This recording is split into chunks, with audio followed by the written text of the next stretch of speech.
আমার বক্তব্য কি বলবো মানে যার জন্য আমি আমার বয়ফ্রেন্ড পেয়ে গেছি গাইস। আর পুরনো বয়ফ্রেন্ডের মতোই তো মুখটা। ছি ছি ছি গাইস আমি আজ এতদিন পরে আমার বয়ফ্রেন্ডের খোঁজ পেয়েছি।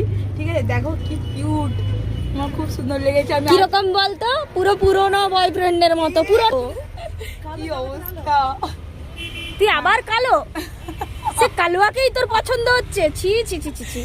হ্যাঁ এটা আমি রাস্তায় যখন ছিলাম, ঠিক আছে, ডিউটি সব কালুয়াকে এক হয়, কিছু কিছু কালুয়া লালুয়ার মতো হয়। তখন আমি ওকে দেখেছিলাম, তো আমি সন্ধ্যাবেলায় এলাম, এসে আবার ওকে নিয়ে গেলাম। আমার খুব পছন্দ হয়েছে, এর নাম ভালো দিয়েছি আমি লাগছে? কালুয়া।